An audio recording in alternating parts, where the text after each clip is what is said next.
Dan pemirsa, bagaimana sebenarnya sekarang peta politik menjelang pemilu 2014? Rekan saya Indra Maulana akan membahasnya dengan beberapa narasumber. Indra, silahkan. Ya Putri, kalau tadi disebutkan tidak ada makan yang gratis, makan malam atau makan siang yang gratis di politik, apakah kemudian bentuk pembayarannya seperti apa? Ya. Letaknya harus di mana? Konsekuensinya apa? Dan sudah ada bersama kami di studio saat ini ada Wakil Ketua Umum DPP Partai Gerindra Fadlizon. Selamat malam Bang Fadli, terima kasih sudah hadir. Ada Mas Burhanuddin Muhtadi sebagai analis politik. Selamat malam. Malam Indra. Mas Burhan, dan juga Mas Budiarto Sambasi yang merupakan wartawan senior. Selamat malam. Malam Indra. Oke, kalau tadi disebutkan tidak ada makan yang gratis, bagaimana Gerindra ini? Pasti malam itu gratis. Pasti malam itu gratis ya? Kenapa gratis? Karena Ahok nggak mencar. Iya, saya kira ini adalah satu peristiwa politik yang bukan politik lah, itu satu hal yang bagus. Ya. Dan saya kira apa yang dilakukan oleh Bu Mega ya bagi kami satu hal yang bagus juga. Bu Mega juga pernah bahkan ke perpustakaan saya ya. Itu satu kehormatan.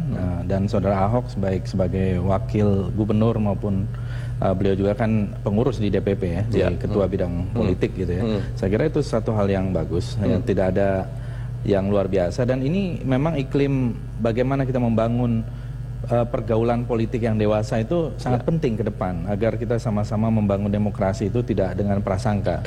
Memang komentar pasti akan selalu lebih banyak, beragam ini itu ya. Saya kira akan lebih banyak komentarnya daripada peristiwanya sendiri gitu. Tapi kalau misalnya yang sekarang salah satu komentar yang mau saya ambilkan dari beberapa media yang sudah beredar begitu, disebutkan ini sudah 2 kali paling tidak pertemuan antara Megawati dengan Ahok begitu ya, di tempat yang berbeda begitu. Nah, kemarin malam Ahok menjadi tuan rumah. Santer disebut ini PDIP mulai mendekati Ahok untuk direkrut ke PDI Perjuangan. Gerindra seperti apa menanggapinya? Ya, kan saudara Ahok sendiri sudah mengatakan akan memilih setia ya, seperti judul lagu itu ya. Memilih setia. Jadi, dan juga tadi sudah diklarifikasi. Saya kira tidak ada masalah ya. Yang namanya politik kan hak setiap orang, tapi saudara Ahok sendiri menjelaskan itu tidak ada. Bahkan saya kira ini sesuatu perkembangan politik yang bagus. Kita harus saling mengunjungi. Ya, kami di Gerindra juga kalau diundang pasti datang, kalau tidak kami juga mengambil inisiatif untuk bagaimana membangun satu komunikasi politik yang baik di antara para peserta pemilu. Tapi tidak deg-degan ini ya, Ahok dikunjungi Mega berkali-kali. Oh enggak, malah saya kira semakin banyak semakin bagus bagi kami juga. Oke. Baik, kalau Mas Bas kemarin yang ikut dalam pertemuan sudah 2 kali juga ikut ya Mas Bas ya. Apa yang Mas Bas lihat? Apakah memang PDIP ini sudah mulai mendekati sosok Ahok ini? Untuk itu secara simbolis kelihatan kok. Kelihatan ya? Walaupun memang dari acaranya yang pertama diplomasi, bakmi Belitung, yang kedua kemarin kita makan macam-macam lah, durian dari Belitung lah, ikan, kepiting segala macam. Jadi kuliner ini menjadi tool untuk lobbying gitulah. Dan ini bagus ya. Bagus sekali saya kira. Saya setuju dengan tadi Fadli katakan bahwa memang pendekatan ini harus dilihat secara menyeluruh. Dua partai ini adalah dua partai yang pernah bersama tahun 2009. Lalu platform, misi, visi sama. Jadi jangan-jangan nih kalau kita mau spekulasi memang ada PDKT nih menjelang PDKT 2014. lagi? Jangan-jangan ya. Tapi yang minimal secara simbolis memang kelihatan sekali PDIP gencar mendekati Ahok, mungkin dalam rangka salah satunya supaya siap-siap mengisi jabatan di Jakarta. Ahok sempat bercerita banyak Jokowi mau naik kelas kira-kira gitulah ya. Itu juga itu secara simbolis kelihatannya ke sana kok. Arahnya ke sana. Jadi goalnya sebenarnya ini soal Jokowi, Mas Burhan. Sebenarnya ingin melenggangkan jalan Jokowi, kemudian bagaimana jalan-jalan yang lain termasuk Ahok? Kalau ada tokoh politik melakukan entah itu komunikasi atau pertemuan, pasti tidak bisa dilepaskan dari nuansa politik. Namanya saja politisi. Nah, yang menjadi persoalan adalah ketika ada seorang Prabowo Subianto, Ketua Dewan Pembina Gerindra, sedang melakukan pertemuan dengan SBY, Ketua Umum Partai Demokrat. Saat yang sama ada Ahok yang notabene adalah salah satu petinggi Gerindra membangun pertemuan komunikasi lewat kuliner politik dengan Megawati dan Jokowi. Ini saja sudah something ya buat saya sebagai seorang pengamat. Nah, apa itu? Satu ke sana, satu lagi ke sini. Itu satu. Yang kedua, saya kira pertemuan-pertemuan semacam ini itu tidak bisa dilepaskan dari manuver di tingkat elit yang ujung-ujungnya ada dua. Satu, apakah itu berkaitan dengan politik elektoral terkait dengan desain koalisi pasca pileg untuk menyambut pilpres. Yang kedua, pertemuan terkait dengan non politik elektoral. Misalnya kaitannya dengan Prabowo Subianto dengan SBY. Bagaimanapun Prabowo Subianto itu ingin diusung sebagai capres, tetapi kendaraan politiknya yaitu Gerindra belum cukup untuk memenuhi syarat undang-undang pilpres. Butuh Partai Demokrat yang notabene sampai sekarang belum jelas siapa capresnya. Saat yang sama SBY juga butuh dukungan Gerindra supaya soft landing. Maksudnya soft landing ini gimana? Saya pikir gini, ini pengamatan ini saya kira seperti saya bilang tadi, echonya terlalu jauh dari pandangan bagi sebagai pelaku politik. Ini satu hal yang biasa saja. Ini satu yang tidak sampai sejauh ini framing itu terlalu, ini ibarat mengemas itu barang ini belum jadi sudah mau dikemas. Jadi belum jadi. Kalau kita lihat tidak ada yang namanya sekarang ini mau ada koalisi sebelum pemilu legislatif. Semua pasti akan menunggu konfigurasi pemilu legislatif. Seperti halnya Pak Prabowo datang memenuhi undangan presiden, itu karena pada waktu itu hari Sabtu yang lalu Pak Sudi Silalahi menelpon dan sebagainya. Saya kira itu undangan juga bukan dari Ketua Umum Demokrat, tapi Pak SBY sebagai presiden. Ya, kita harus menghormati institusi presiden adalah walau bagaimanapun ini adalah pilihan rakyat, ya kan? Dan jadi saya kira ini membangun atas nama Partai Demokrat. Tidak ada atribut partai dan itu bukan sebagai Ketua Umum Demokrat sama sekali bukan, tapi sebagai Presiden Republik Indonesia.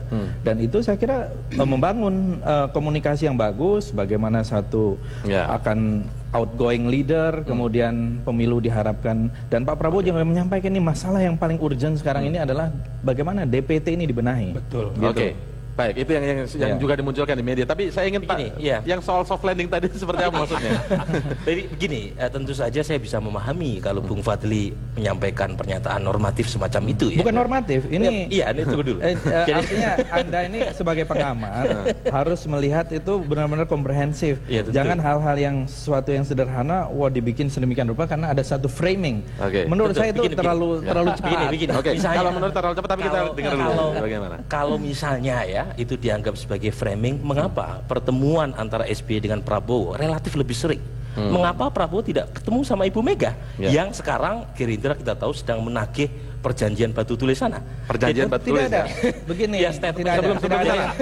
Ini sebelum itu saja menunjukkan bahwa ada tagih menagih, dan artinya ketemu dengan Bu Mega juga beberapa kali ada pertemuan dengan Pak Jokowi juga berkali-kali, cuman tidak diliput oleh media. Itu aja masalahnya. Gitu. Sebelum kesana nanti soal soft landing tadi bisa dijelaskan nanti apakah ada itu soal soft landing tadi belum terjawab.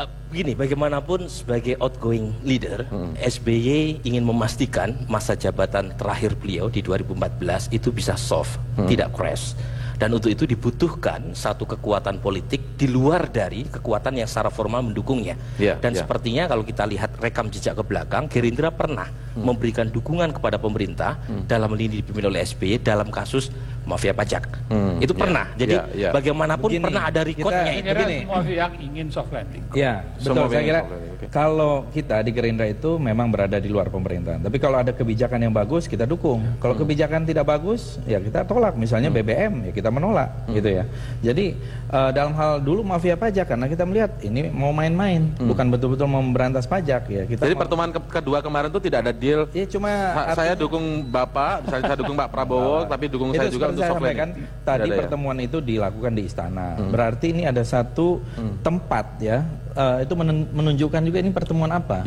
Kalau pertemuan misalnya di kantor Demokrat atau di rumah itu lain lagi. Jadi saya kira ini undangan seorang yang menjadi presiden terhadap itu saya kira bagus.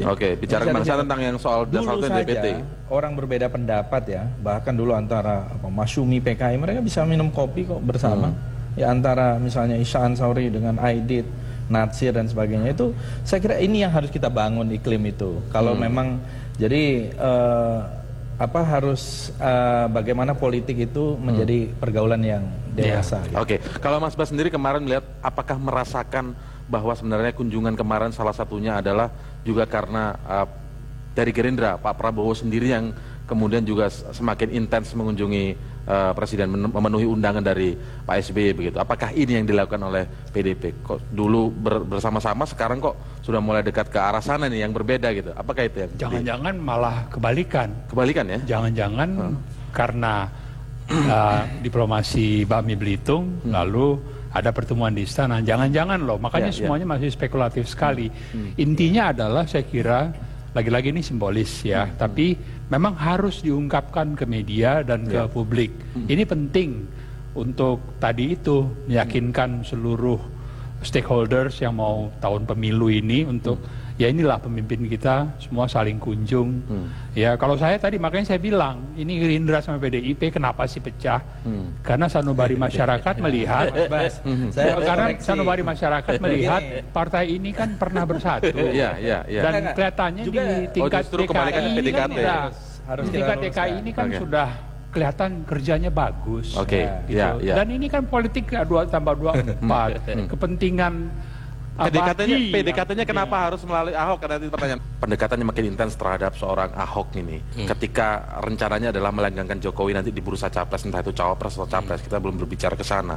Nah, tapi kan akan ada apa sih untung ruginya bagi Ahok sendiri kalau misalnya memang akan dekati PDIP dan dia mau masuk ke PDIP karena yang akan jadi gubernur jika Jokowi naik kelas begitu adalah Ahok. Ya kalau misalnya Ahok pindah ke PD Perjuangan tentu akan menegaskan spekulasi dan sekaligus tudingan di luar bahwa Ahok seorang kutu loncat karena dia udah terlalu sering pindah partai ya. Artinya kan sangat tidak mungkin tuh akan. Saya kira untuk sampai ke arah sana agak kecil ya. Yang PDIP nggak akan mau terima. Yang mungkin terjadi adalah Ahok ingin melakukan satu upaya komunikasi politik yang membuat PDI Perjuangan tidak merasa gundah kalau misalnya Jokowi naik kelas. Jadi setidaknya PDI Perjuangan merasa punya proksi juga ketika Jokowi tidak lagi berada di posisi orang nomor 1 di DKI Jakarta. Jadi semacam itu ya, bahwa ada banyak titik temu antara Ahok secara pribadi dengan PDI Perjuangan, saya kira nggak bisa dipungkiri itu. Tetapi di sisi lain Ahok juga harus mempertimbangkan banyak hal terkait misalnya keputusan kalau misalnya pindah partai. Yang menurut saya kira beginilah ya. Itu kan sangat spekulatif. Dari beberapa hari yang lalu juga saya ditanya seperti itu, dan saudara Ahok sendiri sudah menjawab 2 kali. Jadi ke media atau kepada ke media sudah jawab ya. Artinya ya walaupun yang namanya pilihan politik kan siapa saja berhak, kalau ke media kan dalam hal ini dia sudah menyampaikan tidak gitu satu. Dan Ahok itu adalah ketua bidang politik di Partai Gerindra. Nah, jadi kalau Ibu Mega datang ke ketua bidang politik kan nggak enak. Tapi saya kira dalam hal ini Ahok sebagai wakil gubernur, ya, dan Pak Jokowi datang, saya kira bagus ya. Dan itu komunikasi politik yang bagus. Kepada kita juga sampaikan tidak ada apa-apa. Ya tadi juga kalau kita baca juga statementnya tidak ada masalah. Artinya tidak. Saya tanya, kenapa pertanyaannya bukan Jokowi pindah ke Gerindra? Dibalik, ya kan? Dibalik gitu ya. Nah, karena kita yang juga dulu mengusung, ya, dan kami melihat sampai sekarang juga positif, ya. Duet ini di Jakarta, saya kira punya track record yang bagus ya sejauh ini dalam 1 tahun lebih ini.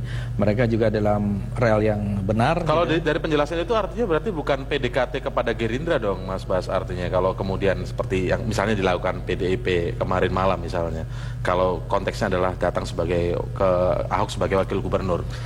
Ya artinya maksudnya gini loh, jangan-jangan Ahok nih bisa membuka jalan untuk mencairkan kembali hubungan antar partai. Karena toh Ahok bagi sebagian orang bahkan lebih bagus dibandingkan Jokowi. Jadi pintu masuknya Ahok.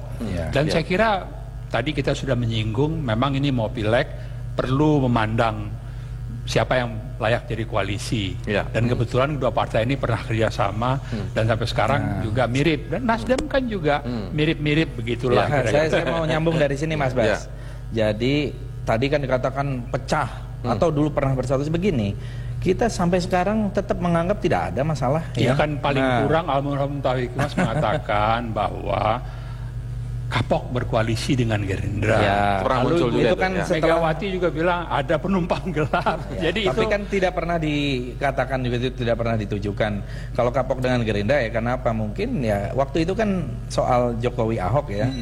Karena mungkin publik menilai wah yang dapat manfaat Gerindra, karena memang kita waktu itu yang lebih ngotot lah mendukung pasangan ini. Terus terang saja, walaupun itu tidak akan mungkin terjadi kalau tidak ada Bu Mega maupun Pak Prabowo yang menjadikan mereka berdua berpasangan. Tapi sebenarnya mudah kalau kita melakukan recheck setelah DKI Jakarta, praktis tidak ada koalisi di tingkat pemilu kada gubernur antara PDI Perjuangan dengan Gerindra. Misalnya dalam Jawa Barat itu PDI Perjuangan mengatakan kepada saya secara personal ada PDKT dari Gerindra untuk berkoalisi lagi, tapi PDI Perjuangan menolak untuk berkoalisi.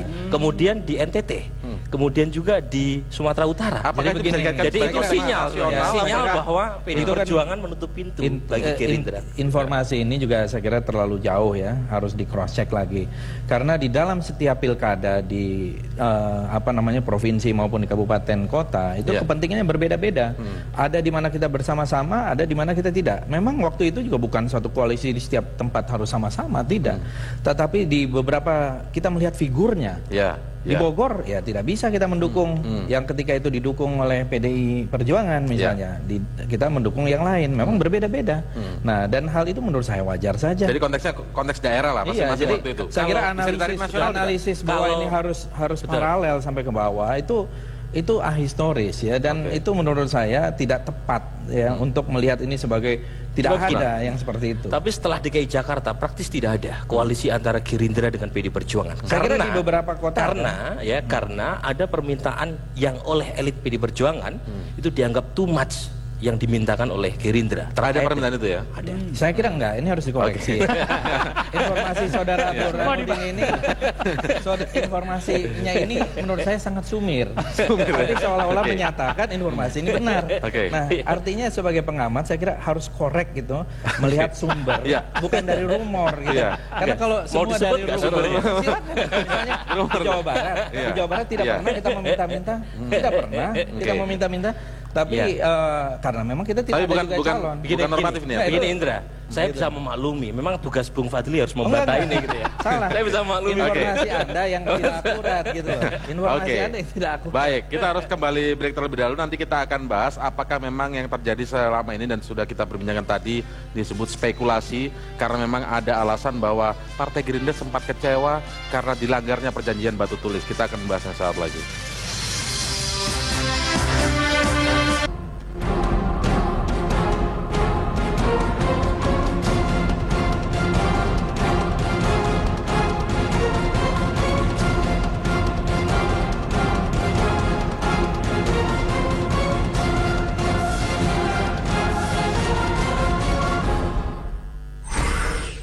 Ya, kita masih akan lanjutkan perbincangan di Prime Time News, tapi sebelumnya kami hadirkan satu informasi berikut ini. Koalisi antara PDIP dan Gerindra pada tahun 2009 sepertinya akan sulit terjadi pada tahun 2014 nanti.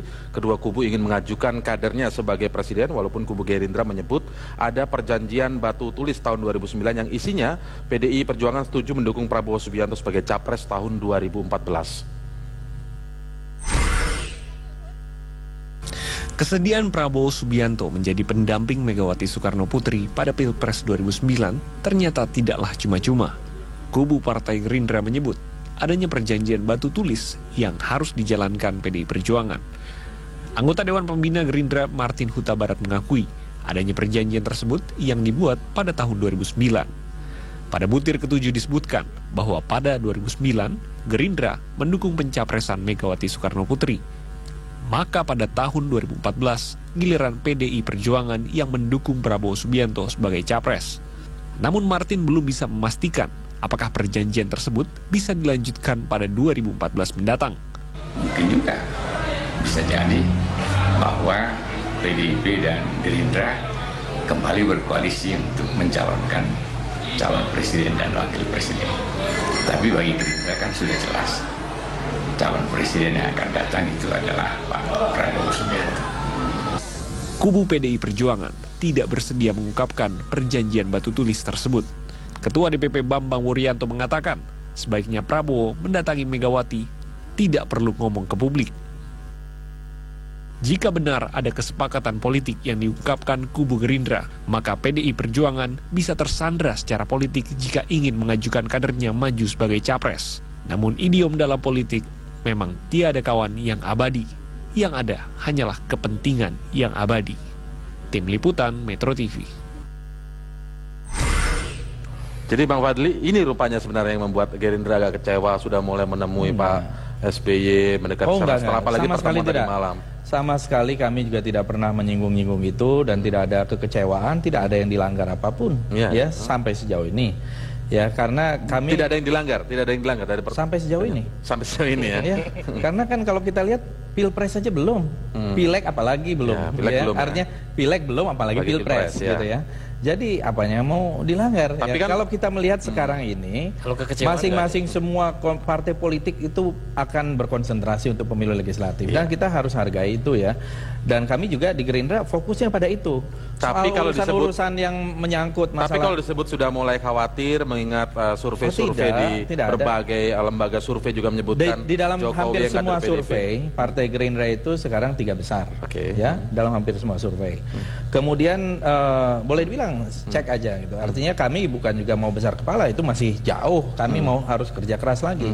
Kemudian di survei capres ya, walaupun belum ada yang namanya capres, semuanya bakal calon. Itu pun yang baru dinyatakan oleh partai politik baru 3. Baru Gerindra mencalonkan Pak Prabowo, kemudian partai lain gitu ya. Jadi kami melihat ini semua bergerak masih panjang. Mungkin ya Mas upaya lobbynya itu terkait itu sebenarnya. Jadi PDIP maunya saya tahu ada perjanjian batu tulis, tapi tolonglah melalui Ahok ini jadinya masuknya. Apakah mungkin seperti itu membacanya? Yang pertama saya kira perjanjian tertulis dengan materai ya atas kepentingan politik itu memang susah dipegang, ya kecuali ke notaris kali ya. Harus ke notaris. Artinya tidak terlalu kuat perjanjiannya. Yang kedua, sepanjang saya mengenal Megawati, dia orang yang sangat telaten membaca kalimat dengan kalimat, setiap teks, apalagi yang menyangkut dokumen hukum. Itu yang saya tahu.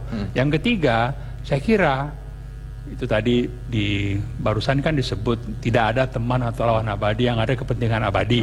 Ya, saya kira sepanjang saya mengetahui juga, kelihatannya Bu Megawati itu nggak ada masalah dengan Prabowo. Nggak ada. Jadi sama sekali bukan hambatan, bukan halangan jika nanti terjadi koalisi, makanya lewat pintu masuknya Ahok. Ya, jangan-jangan ini semacam tawaran, ayo dong kita bersatu lagi. Saya kira begini, yang terakhir dari Mas Bas secara matematis agak sulit terjadi, karena bagaimanapun Gerindra sudah mematok Prabowo Subianto sebagai calon presiden. Nah, ada sambungannya Mas. Yang kedua, ya PDI Perjuangan bagaimanapun meskipun sekarang ini masih terlalu dini untuk mematok perolehan di Pileg nanti, tetapi di atas kertas PDI Perjuangan di atas perolehan elektabilitas Gerindra. Setidaknya sekarang. Baik, kita tahu sudah mulai terlihat muara dari diskusi ini, tapi kita harus tahan dulu. Masih ada satu segmen lagi. Kami segera kembali saat lagi.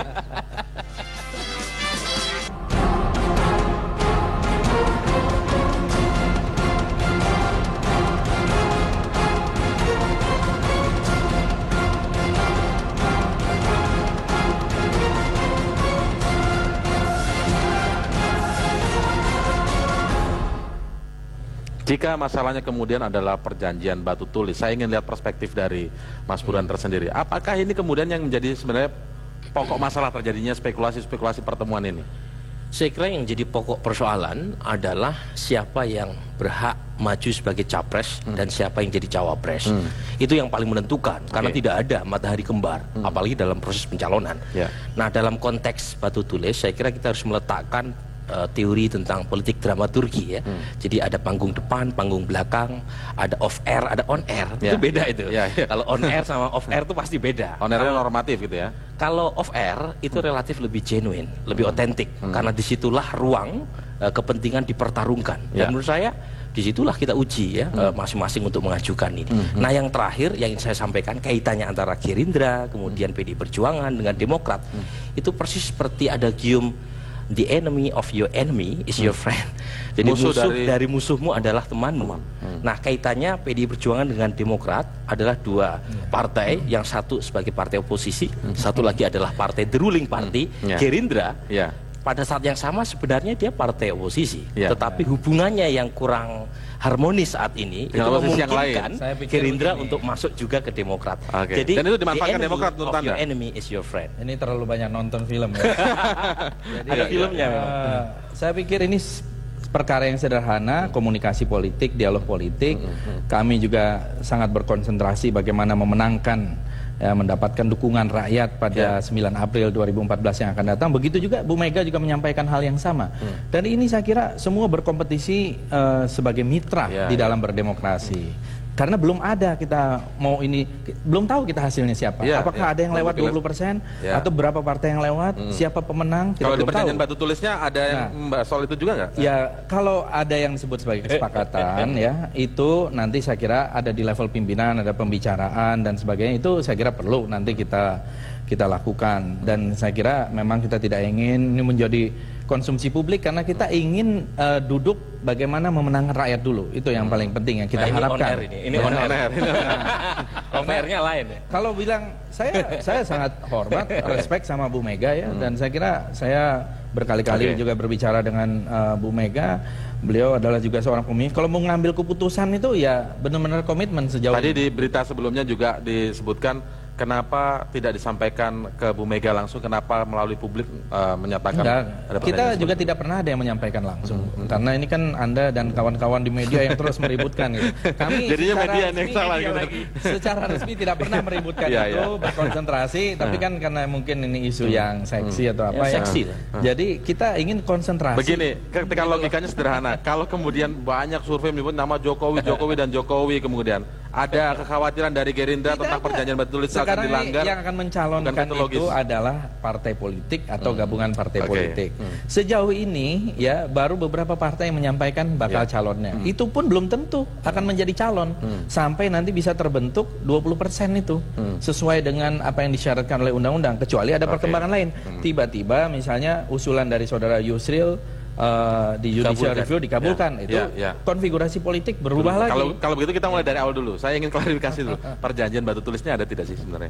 Jadi bukan namanya tidak ada yang namanya perjanjian batu tulis. Tapi itu ada satu kesepakatan bersama. Kayak orang mau melakukan perkawinan ada akad ya, ada.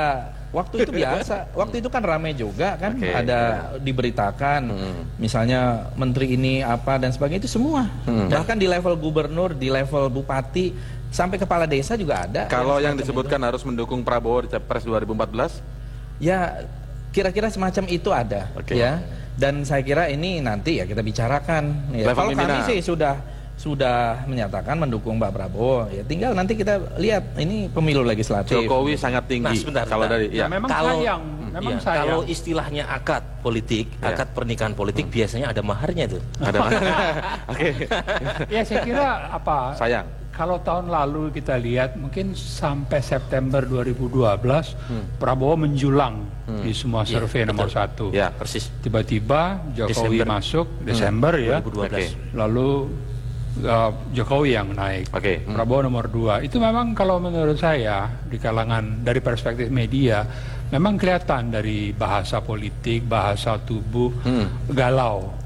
Yang galau siapa ini? Prabowo. Enggak. Ada kalau itu enggak, galau Pak ya. Prabowo sendiri merasa tidak yakin dan ini kurang baik. Karena betapapun dia itu nomor 2. Mestinya dia bisa kapitalisasi dari posisi nomor 2 tersebut.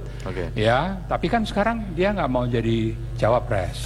Dan Jokowi juga perjanjian tadi. Karena yang perjanjian tadi. Begini. Pak Prabowo sendiri menyatakan silakan siapa saja yang mau menjadi calon presiden. Galau soal galau gimana? Soal galau itu sama sekali tidak benar. Ini pinter ngadu Pak Prabowo aja mengatakan begini, siapa saja yang mau menjadi calon presiden silakan, hak rakyat, termasuk Pak Jokowi, siapa saja silakan.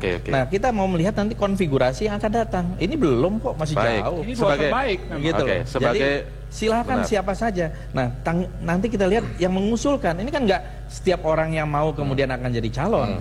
Setiap orang yang tinggi belum tentu terpilih menjadi calon. Baik. Gitu. Jadi kalau mau makan nih Fadli ini dia tuh siap-siap dulu ya piringnya, sendoknya. Kita nih udah mau nergap nih sekarang. Dua terbaik, tinggal masalahnya adalah siapa nomor satu atau nomor dua. Oke, kan masalahnya tinggal siapa nomor satu atau nomor dua. Kalau memang perjanjian itu ada atau istilahnya apapun, komitmen atau apapun misalnya, kemudian ternyata tetap PDIP dengan jalannya sendiri misalnya mengusung nanti sejarah yang Jokowi akan mencatat, misalnya. sejarah yang akan mencatat ya. Setiap kita melakukan komitmen, apakah satu kata dengan perbuatan, apakah ini itu prinsipnya PDI ini kata perbuatan. Bukan hanya itu, saya orang yang menghormati Bu Mega ya, dan saya respect kepada beliau. Dia kalau sudah mengambil keputusan seperti gunung itu tidak bisa dipindah kadang-kadang gitu ya. Yang namanya komit maksudnya. Iya, komitmen. Dan jadi tapi kita bukan mau bicarakan itu. Artinya pemimpin ya harus begitu. Oke. Tapi ya semua pemimpin maksud saya. Nah, gitu, dalam konteks satunya ini, kata dan perbuatan yang garis bawahnya gitu kan. Ibu Mega memainkan peran yang sangat penting, ya. terutama sebagai kingmaker, entah untuk dirinya sendiri, ataukah untuk Jokowi, atau termasuk untuk Prabowo Subianto. Saya kira itu. Baik, terakhir. Megawati itu memang seperti yang saya sudah tulis 2 minggu lalu. Tapi nggak galau ya kalau Mas Bas dekat siapa Megawati? Iya. Enggak, dia multitasking. Bebannya makin berat. Pertama masih memimpin partai yang ingin memasuki pemilu. Kedua kingmaker. Ketiga dia juga masih punya ambisi barangkali untuk menjadi presiden. Keempat yang mengatur yang gini-ginian nih. Yang Ahok lah, Prabowo lah ya. Oke, baik. Karena waktu sudah habis, tapi kan kita lihat nanti ya bagaimana kemesraan tanda kutip antara dua partai ini. Apakah cepat berlalu atau tidak itu? Rakyat yang akan menentukan. Kalau pengamat kan mengomentari. Terima kasih Mas Fadlizon. Tadi kata kuncinya off air sama on air. Mas Burhan, Mas Bas, terima kasih telah hadir di Prime Time News malam ini.